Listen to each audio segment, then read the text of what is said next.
Bienvenue à tous et merci de nous faire confiance sur New World Info. C'est l'heure de décryptage. On va parler de la Côte d'Ivoire et cette rencontre en venir entre le président Ouattara et ses prédécesseurs Gbagbo et Bédié. Ces trois présidents vont reprendre langue le 14 juillet à venir. Et c'est avec Mamadou Diouf. Bonjour Mamadou, vous allez bien? Bonjour Michel.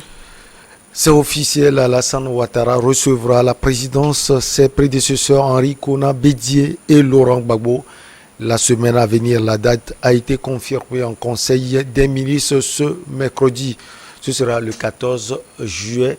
Mamadou, ça va être une grande rencontre. Ça, il faut le dire pour le moment.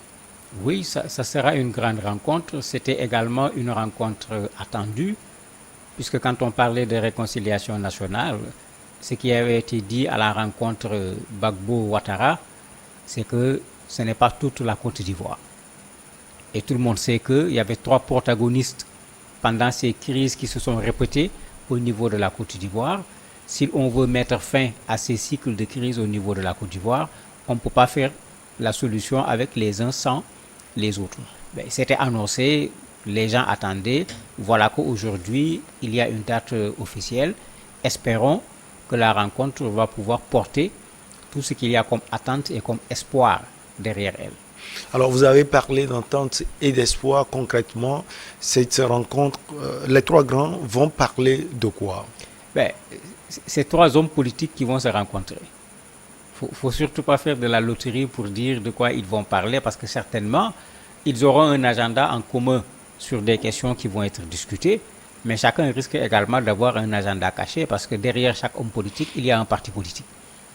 Alors que nous allons vers des échéances également en Côte d'Ivoire, et quand les échéances s'approchent, les hommes politiques sont difficilement manipulables. Mais il y a des questions qui me semblent évidentes. Une des questions, c'est la question des prisonniers politiques. D'ailleurs, lors de la rencontre entre l'ex-président Gbagbo et le président Ouattara, il avait déjà posé le problème en disant on a libéré le chef de bande. Bon, si on libère le chef de bande, il est normal qu'on libère les autres. Et ici, les prisonniers, c'est les deux crises, celle de 2010-2011, mais la dernière également, celle de 2020. Il faut rappeler que celle de 2010-2011 avait malheureusement fait 3000 morts, celle de 2020 a fait 85 morts. Ça fait quand même beaucoup. Ça fait vraiment beaucoup pour un pays comme la Côte d'Ivoire. C'est pourquoi je parlais d'attente et d'espoir. Il faut qu'à l'issue de cette rencontre, que la Côte d'Ivoire tourne définitivement une telle page. Une autre question qui pourra être discutée, c'est les élections qui sont en vue. Les élections locales et régionales qui viendront assez rapidement, mais également l'élection présidentielle. Espérons qu'ils vont sortir avec un communiqué nous disant que les trois quittent ensemble de commun accord la scène politique ivoirienne, parce qu'on les a assez vus quand même, il faut le dire. Il faut autre chose que ces trois personnes, et ça permettra aux Ivoiriens également d'oublier tout ce passé malheureux qui les accompagne, parce que 3085 morts, ce n'est quand même pas petit dans le bilan pour un homme politique. Alors, Mamadou, on parle également du dialogue national dans ce pays. Le dialogue est à quel niveau exactement aujourd'hui? Il y a déjà eu un dialogue, bien qu'il n'était pas totalement national, parce que tout le monde ne s'était pas entendu. Et d'ailleurs, c'est ce dialogue au début de l'année qui avait demandé à ce que les trois chefs d'État se rencontrent. Donc la rencontre avait été demandée lors de ce dialogue-là. Il y a d'autres questions qui avaient été posées bien avant et qui avaient créé des problèmes au moment de 2020. C'est la question de la CI, la composition, etc. Bon, dans ce que les gens disent, il y a déjà des aménagements qui sont en train d'être faits. On a augmenté le nombre de sièges, en prévoyant un siège pour le nouveau parti de l'ex-président Gbagbo, puisqu'il n'était pas présent au niveau de la CI, la commission électorale indépendante. Et ça montre déjà qu'on est en train, en vraie politique, de préparer, comme je le disais, les échéances électorales qui arrivent. Mais si on veut résoudre le problème de la Côte d'Ivoire, il ne faut pas le résumer à des échéances électorales. On a cette mauvaise façon de faire généralement où c'est ceux qui ne sont pas victimes qui pardonnent. Un pardon n'a de sens que si le pardon provient des victimes. C'est les familles de ces 3085 morts C'est les blessés dont on ne parle pas. C'est ceux dont les maisons ont été détruites, les commerces ont été brûlés. C'est ceux-là qui doivent pardonner pour que la Côte d'Ivoire quitte cette étape-là. Il ne faut pas qu'on nous ramène encore ces cérémoniales grandioses où on vient, on se serre la main, comme si le problème était réglé. Gbagbo a perdu lequel parmi ses frères? Bédié a perdu qui? Ouattara a perdu qui? Ils ne sont pas les personnes les plus indiquées pour qu'il y ait un véritable pardon au niveau de la Côte d'Ivoire. Le véritable pardon viendra des populations, de ceux qui se sont affrontés et qui, après les affrontements, continuent à vivre les uns à côté des autres. C'est de là-bas qu'il faut aller régler ce problème pour que définitivement, on n'en parle plus.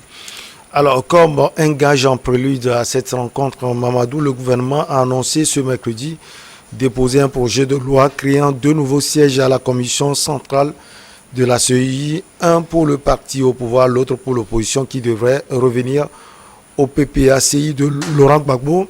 Est-ce que ce sont des signes qui prouvent à suffisance que les partis se parlent entre eux? Oui, les partis se parlent. Le contact n'a jamais été rompu. D'ailleurs, le porte-parole du gouvernement, en annonçant la date officielle de la rencontre, a été très clair. Il a dit que le président Alassane Dramane Ouattara communiquait régulièrement aussi bien avec le président Gbagbo qu'avec le président Bédié. Mais la communication, comme il le dit, ne pouvait pas prendre la place de cette rencontre physique à cause du caractère symbolique de la rencontre physique. Donc pour dire qu'il y avait une discussion. Et bien sûr, c'est pourquoi j'ai dit, c'est des hommes politiques. Il y aura un agenda commun, mais chacun aura son propre agenda. Mais quand on dit que le poste va certainement revenir au nouveau parti du président Gbagbo, ben, c'est parce que quand on créait la CEI, quand on mettait en place les sièges, Laurent Gbagbo n'avait pas encore un parti, ou bien son parti s'appelait à l'époque le FPI. Et finalement, il a dû créer un autre parti. Donc, ce parti qu'il vient de créer n'est pas présent au niveau de la commission électorale indépendante. Donc on est déjà en train de lui préparer une place et c'est ça j'appelle, chacun vient également avec son propre agenda. Certainement, le parti de l'ancien président Gbagbo veut participer aux prochaines élections et bien sûr, puisqu'ils sont arrivés au dernier moment, les autres ont une sorte de petite avance par rapport à eux, mais dans leurs négociations avec le gouvernement, certainement, ils ont négocié pour pouvoir avoir ce siège au niveau de la CEI. C'est pourquoi, je le répète encore, quand on veut la réconciliation ne peut pas être réduite à des questions électorales, parce que sur ce qu'on nous dit pour le moment, on est plutôt sur des questions électorales que sur la véritable réconciliation. Alors, en prélude aux élections, les différentes coalitions ne sont pas exclues en dépit de cette rencontre à venir. Mamadou Diouf, certains parlent du PDCI de Bédié, le PPACI de Laurent Gbagbo, d'autres encore du RHDP et plus le FPI et COGEB. C'est possible? Ben, on ne sait pas encore quelle combinaison ils vont nous présenter. Faut jamais devancer les politiques dans ce qu'ils vont faire. Parce que vous allez voir ce qui est logique, vous vous dites mais c'est ce qu'ils vont faire, au dernier moment, ils font complètement le contraire. Il ne faut pas qu'on oublie que lors des dernières élections, lors de la dernière présidentielle en particulier, il y avait eu des tentatives de regroupement. Pendant les élections législatives, il y a eu des regroupements. Est-ce que ces regroupements vont continuer? C'est la question qu'il faut se poser. Puisque Bédié, comment il s'appelle encore, Gbagbo, étaient plutôt ensemble au moment des législatives. Est-ce que cela va continuer? Ou bien est-ce qu'on va voir d'autres coalitions? N'oublions pas qu'il y a un autre opposant qui est là. Blé Goudé. Blé Goudé se mettra du côté de Gbagbo, il s'installera individuellement, ou bien il va respecter ce qu'il avait fait parce que Blé Goudé était du côté de Bédié. L'autre également, Soro Guillaume, était du côté de Bédié, mais avec les politiques, comme j'ai dit, il faut prendre chaque chose au moment où ils vont le faire. Il y avait déjà quelque chose qui est là.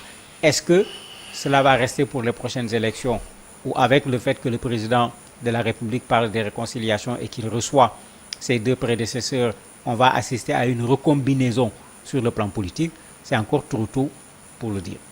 Alors, vous avez parlé des prisonniers politiques tout à l'heure. Les figures de proue sont sorties, Mamadou Diouf, mais il y a encore certains qui, précisément, qui est qui? Ben, en fait, généralement dans ces manifestations, c'est le petit peuple qui paye le grand prix. C'est surtout ceux-là qu'on a arrêtés et qu'on ne connaît pas. Et dont les parents souffrent tous les jours, cherchant des avocats, cherchant toutes sortes de solutions pour libérer leurs enfants, parce qu'on n'en parle pas. Et ça fait partie de nos anomalies. On parle de ceux qui sont connus, mais on oublie l'essentiel de ceux qui ont été arrêtés. Et malheureusement, parmi eux, souvent, il y a des gens qui se sont trouvés tout simplement au mauvais endroit, au mauvais moment, qui parfois n'ont même pas participé à la manifestation. Mais quand il y a manifestation, de façon générale, quand on arrête, il n'y a véritablement pas de distinguo. Donc moi, je me dis que c'est de ce côté-là surtout qu'il faut regarder. Et quand le président Gbagbo s'apprêtait à rencontrer le président Ouattara, ça faisait partie des pressions des familles en disant non, que les gens n'aillent pas négocier à deux pour régler leurs problèmes à deux. S'ils règlent leurs problèmes à deux, ils n'ont pas réglé le problème de la Côte d'Ivoire. Les gens avaient posé également le problème des dédommagements. Il y a des gens aujourd'hui qui sont handicapés à l'issue de ces affrontements. Il y a des gens qui ont perdu leur activité économique. D'autres ont perdu leur maison parce qu'elle a été cassée. D'autres, la maison n'a pas été cassée. Il y a quelqu'un qui est venu s'installer dans la maison. Mais on n'a pas réglé toutes ces questions-là. Et je crois que s'il faut faire une véritable réconciliation, c'est dans ce sens-là qu'il faut aller. Pour que les rancœurs puissent se taire de façon définitive et que ceux qui ont été victimes ou ceux qui sont les parents des victimes puissent pardonner en se rendant compte qu'on a reconnu le tort qu'on leur a fait. On a essayé de dédommager ce qu'il était possible de dédommager et que la Côte d'Ivoire reparte plutôt sur de nouvelles bases. Il sera aussi sans doute question de ceux qui ne sont pas au pays. C'est vrai, Charles Blé Goudé, lui, s'apprête à regagner son pays, mais on va pouvoir parler également de Guillaume Kibafori Soro et de toute sa bande, si on peut le dire, Afossi Bamba, Mamadou Traoré et autres qui, eux, ne sont pas au pays. Ben, si on veut une réconciliation nationale, ben, Soro fait partie du national. Il faut qu'on soit clair là-dessus. Si vous le mettez de côté, ça veut dire que la réconciliation a été une réconciliation partielle, puisqu'elle n'a pas été inclusive. Il y a quelqu'un qui a été exclu, qui pourtant également est quand même pas n'importe qui en Côte d'Ivoire. Il a été président de l'Assemblée nationale. Premier ministre. Voilà. Et il a été un acteur parmi les premiers de cette crise de 2010 et de 2011. Donc si on veut faire la réconciliation sans que Guillaume Soro ne soit concerné, il est clair que la réconciliation ne sera pas complète. Il y a d'autres questions également qui se posent. Gbagbo est condamné à 20 ans de prison. Et voilà. Jusqu'à présent, rien de clair n'est dit. On voit un monsieur qui se promène. En tout cas, dans un pays normal, quand quelqu'un a été jugé par contumace parce que la personne était absente, quand tu reviens, la première chose qu'on fait, on te juge en ta présence pour te donner la possibilité de te défendre. Pour vous, c'est un moyen de pression peut-être? Mais ça ressemble bien à une épée de Damoclès. Puisque le monsieur est là, on le laisse mener ses activités d'une certaine façon. Rappelez-vous, quand il a bougé un peu trop, ben, certains partisans de... On l'a recadré, comme Adama Bitogo et voilà. Mamadou Touré. Et en le recadrant, ils ont rappelé sa situation sur le plan judiciaire. Mais ça veut dire qu'il y a une sorte d'épée de Damoclès sur sa tête. Et c'est pourquoi je disais chacun a certainement son agenda. Lui, il va vouloir bien se débarrasser de cette épée pour pouvoir être à nouveau un citoyen ivoirien totalement libre, pouvant se permettre ce que tout citoyen ivoirien peut se permettre, parce que tu as une condamnation qui attend, ça veut dire qu'à tout moment, on peut venir te dire, bon, viens répondre à la justice. Je ne crois pas que ce soit une situation aisée à vivre, et il n'est pas seul. Blé Goudé est dans la même situation. Guillaume, dont on parle, c'est la même chose. Il y a eu un procès, même s'il n'était pas présent au moment de son procès. Il y a ces questions qu'il faut poser également sur une table, en discuter, trouver la meilleure solution si on veut qu'il y ait réellement une réconciliation nationale. Mamadou, vous avez touché un point capital tout à l'heure. Vous avez parlé de la possible retraite des trois grands. Le président Alassane Dramane Ouattara a toujours parlé de cela. Il faut que les trois se retirent. Mais on a vu tout ce qui s'est passé lors de la récente élection. C'était en 2020. Le président Ouattara s'est représenté, le président Bédié également. le président Gbagbo, même depuis la Cour pénale internationale, a affiché l'envie là d'aller à ces élections de 2020. Est-ce qu'ils vont accepter, s'effacer définitivement de la vie politique de ce pays? Je ne suis pas d'accord quand tu dis la possible retraite. C'est la nécessaire retraite. C'est qu'il faut qu'on arrête quand même. Ils ont quel âge, les trois? Qui est le plus jeune à quel âge? Le plus jeune, c'est Gbagbo, 77 ans, si je ne me trompe Mais pas. c'est très bien. Ils ont apporté à la Côte d'Ivoire ce qu'ils pouvaient apporter à la Côte d'Ivoire quand ils étaient en pleine possession de toutes leurs forces. Aujourd'hui, malgré leur volonté, ils ont les forces diminuées de façon naturelle, comme ça arrive à toute personne qui prend de l'âge. C'est la première chose. La deuxième chose, mais vouloir laisser ces trois personnes au devant de la scène ivoirienne, c'est comme une façon de dire qu'il n'y a pas de cadre en Côte d'Ivoire pouvant continuer le travail que ces trois ont commencé. Et ça pose un gros problème. Le premier, c'est d'empêcher la relève. Rappelez-vous, lors de son discours, c'est ce que le président Ouattara avait dit, on va laisser les jeunes nouvelle venir. génération. On n'a pas vu la nouvelle génération jusqu'à présent.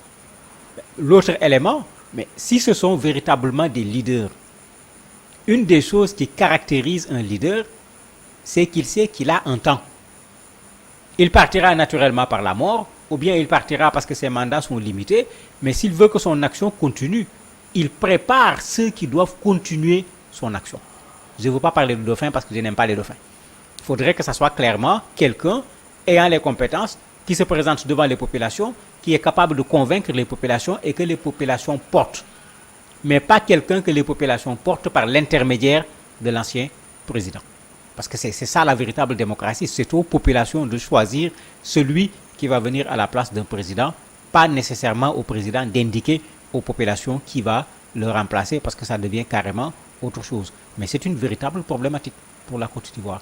Et c'est pourquoi il est important que chacun dans son camp fasse ce travail et s'il quitte la scène en même temps, cela va apaiser la scène politique ivoirienne parce que ces 3085 morts dont on parle, chacun d'entre eux en porte une responsabilité.